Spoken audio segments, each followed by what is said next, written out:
of a challenge. How do challenges differ from problems? How do you view comfort zones, change, and challenges? What are your biggest, most significant hindrances, holdbacks, and stressors when facing challenges? How do you see these and hold these right now? And how can they be viewed and held more skillfully, or best be viewed and held more skillfully? Let's explore these questions, or at least broach the general vicinity of these. So, what I've got, and Sumastar says, "Hi, Josh, how are you? I'm doing well. Thanks for joining. Thanks for being here." What is a challenge anyway? I think the first thing is, at least I know from my experience and some of the people I've talked to and friends and things, we have a camp that says, oh, I've got this problem. There's this problem in the world. There's this problem with me. Then we have other people who don't see it as a problem. They see it as a challenge or an opportunity. One of these things, this huge kind of spiritual question, I feel, is that's really important no matter what we're facing in life. It's going to happen time and time again, is how am I when things don't go my way, right? This happens to us time and time again. One way to deal with that is just eliminate expectations for the most part. Then there's not this huge shock or surprise or disappointment when our expectations don't get met. So that's one way to do it. However, there's so many expectations that are operating just kind of unconsciously, unknown, until it actually happens. Then we realize, oh, I just expected it to be this way, and here it is, isn't. These are kind of one things that are shocking. Like, we just kind of assume that something's going to be a certain way, and we didn't even realize that we're assuming that until it's another way. Then the test becomes, how am I with that? What's my relationship to that? Do I react? Do I respond? How many resources do I have built up where I can respond in a wise way instead of just having a reaction or a meltdown, or do something that I regret later? And then also being kind to ourselves in the midst of this, because we're not perfect. We will react. More than likely, we will do things that we're not proud of. And so how quickly can we see that, forgive ourselves, forgive others if possible, and then resolve to, aspire to do better, to act more skillfully, and not be too hard on ourselves either, but not cut ourselves too much slack either. A balance. So I think this is one thing, no matter what we're facing. Sumastar says, my challenge is parenting, leading, letting go of my strong-willed young adult. Oh my goodness. Thanks for sharing that. Of course, I don't have any children that I know of. So I can do things on observation, but as we know, reading about a bicycle, talking to friends about a bicycle, looking through catalogs, watching YouTube videos about a bicycle is not the same thing as getting on one and riding it, right? So, I'm just appreciate you share that. So feel free to chime in and share anything around challenges, any questions you have too. So I think this next one is, what do we do when we're coasting along in life too? Like, I know for me, I dealt with some really challenging things, 10, 15 years ago, and kind of over the hump of that. During that time, without going into specifics, when we're faced with something really dire or consequential, a huge thing that's affecting us and or others, it's a huge motivation. And I talked to someone yesterday on a podcast who, had 3 heart attacks, and he was doing everything the doctor told him. So he basically dedicated his life to figuring out what's going on. And there's an old saying in spiritual practice like your hair's on fire, this spiritual urgency. So kind of maybe ironically, that's when it's a little bit easy to face challenges, because we're left with no other option than to face it, right? So that people usually either just go into dire straits, or they say, okay, this is it. I mean, I have to do this. There's no other choice. And then they pour themselves into it. So in a way, it is a kind of a little black and white polarizing, perhaps, maybe not.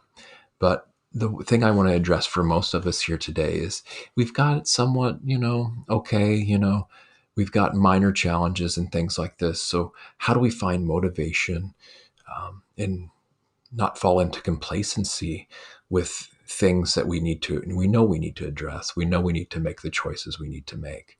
And I think one way to do that, for some people, it depends on one's disposition, is a discipline. If we do the same thing that we kind of know we need to do, that the results are kind of more than likely going to be there, but we have to show up, put in the time and effort. And the more we can just get into a habit of doing that and, um, and pour more energy into what we know we need to do, what's good, right? And at the same time, have checks and balances from friends and from teachers to make sure that it really is, right? This is a way that it can happen. We can get motivation and strength from that.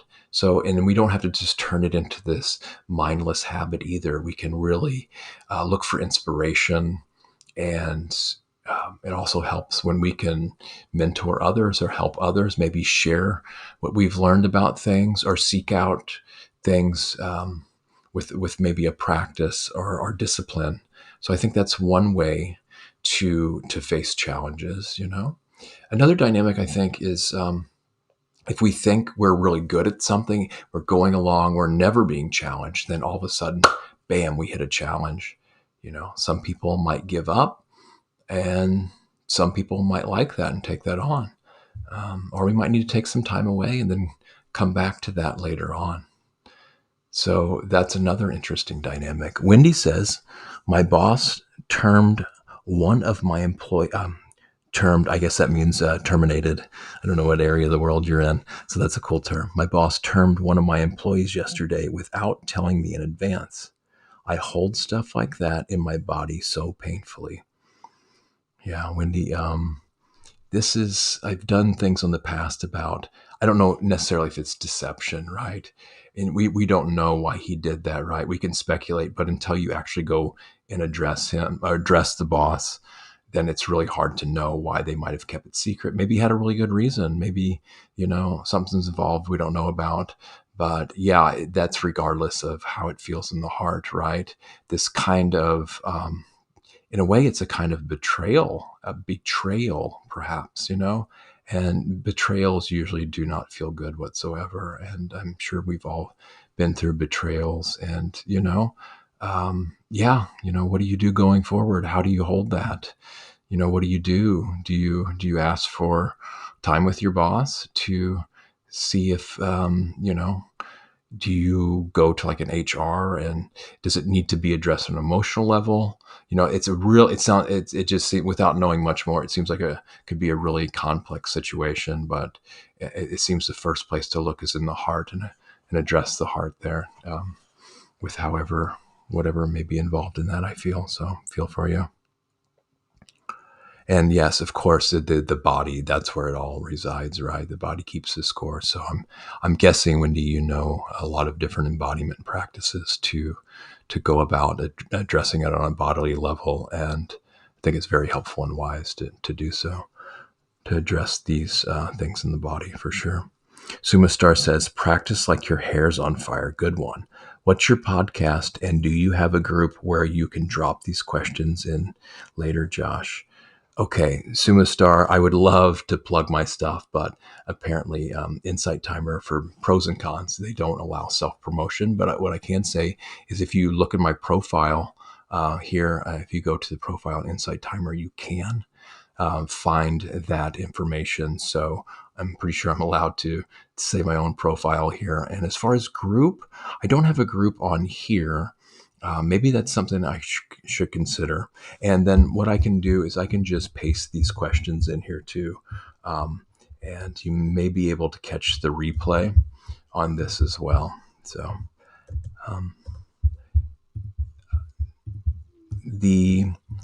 while I'm doing that, let's see here. Wendy says, I signed off for the day so I didn't react. Well, that's good. Sometimes, it's not an all or nothing, though, I feel. Sometimes we do need to react. Sometimes there's only a short amount of time, a window of opportunity where we can make a difference. But I think that's kind of a more of a rare case, you know. Usually we have time to contemplate and then respond later, so I think more times than not, in my own experience, an immediate reaction is not that helpful, because a lot of times I feel that I'm just acting on habit patterns and letting my base emotions get the best of me. And nothing wrong with emotions are always valid. It's just when they come from a an unconscious habitual patterning that we don't really know, but if we're mindful and aware of them, then they can come forth, I feel, more consciously, more effectively, and be more helpful for myself and others. And so yeah, I feel, at least in my own practice, I sit with those and really be with them, give them the time they need, and then determine, from kind of more of the heart and the body, what part of that emotion is helpful to then maybe integrate and put forth whenever we need to take action on whatever we need to take action on, or whatever we feel and determine from wisdom is, and the heart, is the appropriate, skillful course of action in whatever challenges we're facing. So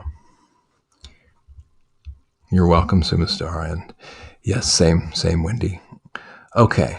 So I think just actually framing something as a challenge instead of a problem is a huge step too. That right there is a huge thing, because not everybody even does that. A problem. This thing that a famous psychologist uses in this space is this kind of thought experiment. What if there's nothing to change or fix? What's here now? So I put this question to some people. They can't even comprehend that. They have their whole life is kind of, it revolves around problems and what's wrong and what do I need to do to change and fix things. But like, as an experiment, what if there's no problem? There's nothing to theoretically, hypothetically, nothing to change or fix or do. What's here now? See what kind of peace that can drop in as a consideration. I'm not saying deny problems, deny something that we need to take action on, deny wrongs in the world. Not at all. Abuse is never okay. It's just when we get into this habitual tendency to view everything as wrong and that everything is a problem, and we need to do something about it or take action. So there are other ways, I feel. And of course, comfort zones. A lot of this, and then there's the opposite where people, everything's good, man. Everything's okay. Don't have to do anything. It's all love. It's all good. There's no, oh, don't quit being a bummer. So there's like a negative, toxic positivity too. We don't want to deny, what's really going on and pretend like it's not happening. That's not helpful either. So this is where wisdom and discernment comes in. So that we want the other end is that nothing's ever wrong. I think has to do a lot with comfort zone. Some people need a comfort zone. They're always on the edge. Some people are the opposite, where they feel comfortable. They never want to push themselves. Never want to have anything bad happen. Retreat and retract into what's safe and what I know. So again, that comes with change as well. It seems like the changes I want can never come quick enough. And the changes I don't want, I will fight tooth and nail to have those changes happening, But the thing is, we can arrange external conditions we want all day long. but in the long run, it's not a successful. It's not a strategy for success and happiness, because there'll come a time when we won't be able to arrange all the conditions the way we want them, and something will get out of place. And so when we think it shouldn't be that way, then more devastation, more disappointment. So yes, we work to have conditions the way that are conducive for our well-being and that of others. At the same time, know that it's impossible in the long term to maintain all the conditions exactly the way we want them, right? So no matter how healthy we are, the body will pass away, will deteriorate, right? We're faced with loss. We're going to be separated from everyone we love and hold dear, at least, temporarily, or whatever happens after this or not. So we can reflect on this. And then when that inevitable loss comes, it's not as devastating.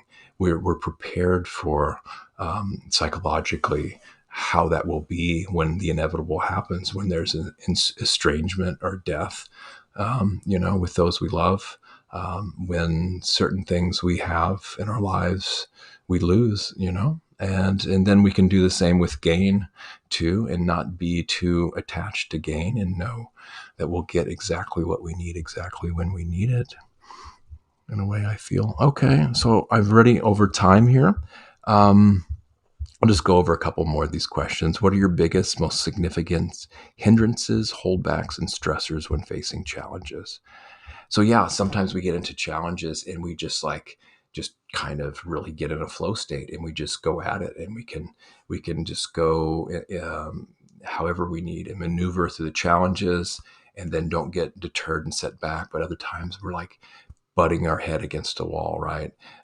And then we get discouraged and lose confidence. So I think having healthy self-confidence helps a lot with this, but just realizing where these hindrances are, these blockers and stressors, and things that are helpful, to keep a determination, to keep skillfulness.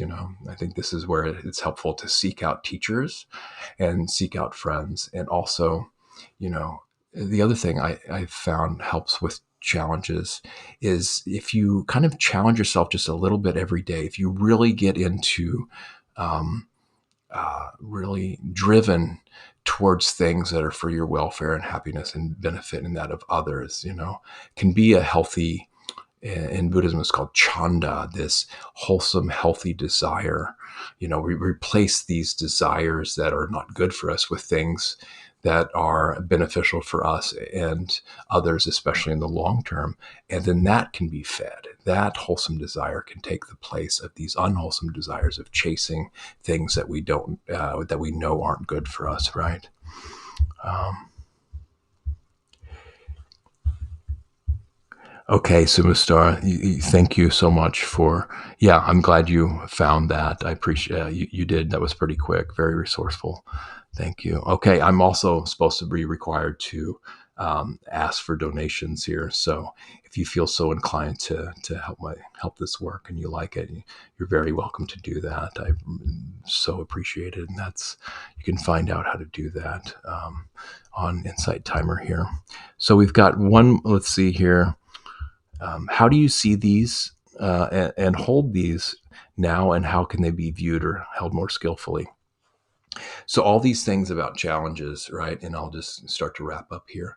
Um, what is our current way of doing this? We can reflect in the past too. When we were met with challenges, um, where have we kind of gone awry, gone off track, and then what challenges have we been successful? And then without over analyzing, just reflect and see, oh, I did this, I saw it this way, and then I did this and it worked or it didn't. And then I maybe changed and I saw it this way. I changed my perception of it. And then I took these actions instead of these actions, and then it turned out this way. So a little time reflecting on that, and then see where that might apply to current challenges that are facing. And even if you want to spend a few moments reflecting on, if I were to anticipate challenges, or just in general wisdom of what might come, what are some What are some basic wisdom that you've learned from your own experience and maybe from others that you're working on applying that may be universally applicable no matter past, current, or future? And then spending some reflection on that. So what we can choose, though, we can't control what happens to us, but what we can control is what we pay attention to and how we pay attention to it, right? We have that choice of what we're going to pay attention to and our relationship to it, how we are with it. And then we can choose to respond. We have a choice of if we're going to respond or not, and then how we're going to respond. So these are the choices, seemingly choices that we have, right? And even though we've been habitually conditioned to react or even respond in a certain way, that we can unlearn that and learn a more skillful, wholesome, more heartfelt, helpful, and wise way to go about this. All right. And yes, Suma Star, both of those are correct. Those are right. All right. Well, thank you all for joining, and may you all be um, met with the most optimal challenges and successes in those challenges. May you learn to view and hold them in a wise, loving, and skillful way for your benefit and for the benefit of all beings everywhere. May all beings everywhere realize awakening and be free.